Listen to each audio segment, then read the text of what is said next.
All right, ladies and gentlemen, we are at St. Peter and Paul Ukrainian Church in Ambridge, and I had to come here to talk to Father Pulaski tonight about what's happening in Ukraine.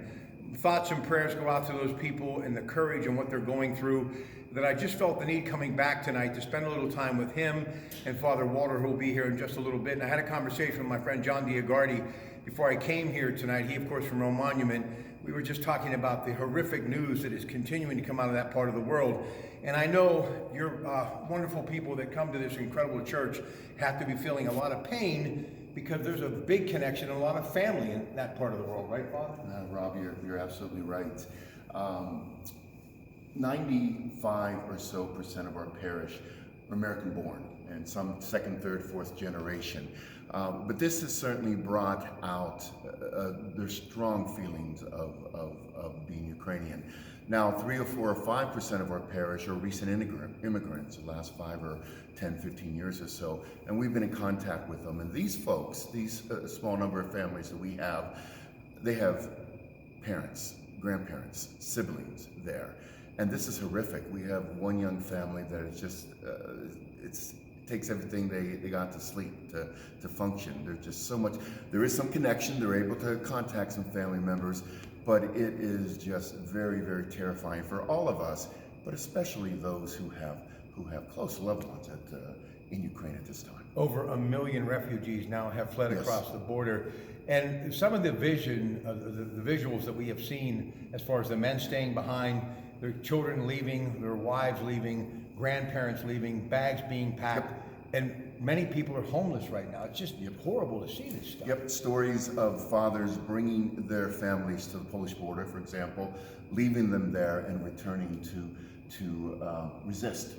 And we, obviously our bishop is very much in contact with our church over there, and we are getting day-to-day reports, hour-by-hour reports, videos. And one person said, as bad as it may seem on TV, it's worse. It's worse.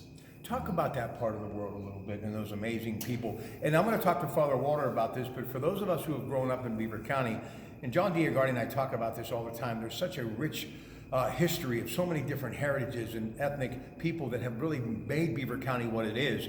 And a lot of the people that came from that part of the world are the ones that built these communities, like Ambridge and others. So there is a deep tie, deep connection there.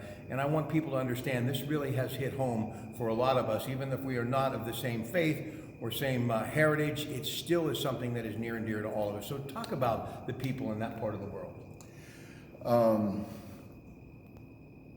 This parish has been here for about 115 years.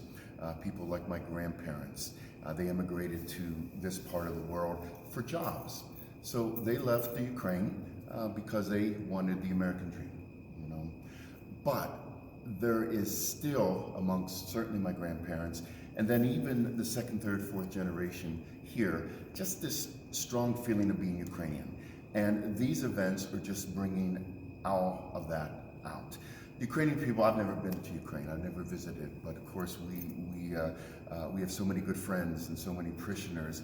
They're just an incredibly hardworking people, kind people. People of faith. Absolutely. You see this church. Now, it's been renovated, obviously, but this church has been here for a long time.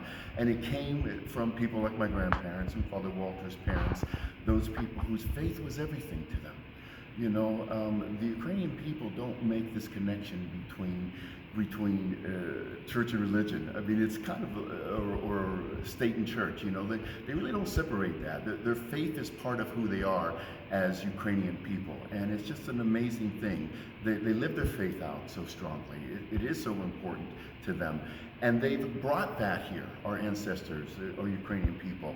Now, we passed it down, not so much. You know, one thing that I've noticed, Rob, we have been getting so many calls and so many phone calls from people who are part Ukrainian or used to go to church here.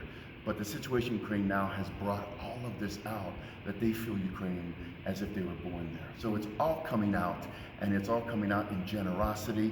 Father Walter and I could tell you, you know, we're sitting here in church and somebody walks in and says, please take this and give it to whoever might be able to help it. So the outpouring from Beaver County people are just amazing. And they have just been amazing to us and to our community here and to our community, you know, back in Ukraine, who so desperately need our support at this time. Listen, before we get to Father Walter, again, I'm going to be talking about this much more. I'm in tomorrow, noon to 3. We're going to be broadcasting live at Coons Market on McKnight Road, kicking off the Lenten season. And obviously, this is a very spiritual time of year for those of us of the faith. And we're just hoping that people pray. And if you can give, please give, because these people are going to need our help. And even if this war would end tomorrow, the recovery is going to go on for a generation, right? We have gotten some pictures and videos. The devastation in Kyiv, the capital, 3 million people. It's unreal in just a short time. It's unreal, the damage.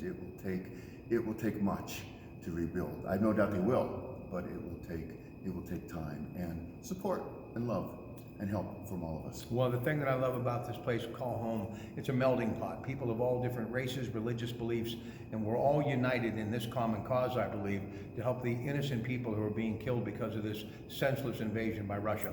All right, we'll come back. Father Walter is with us, and again, this is St. Peter and Paul, Ukrainian Church, 6th Street in Ambridge. Father Mike and I, obviously, if you can help, whatever you can do, we invite you to step up, and please reach out, because there are people right now who need our help.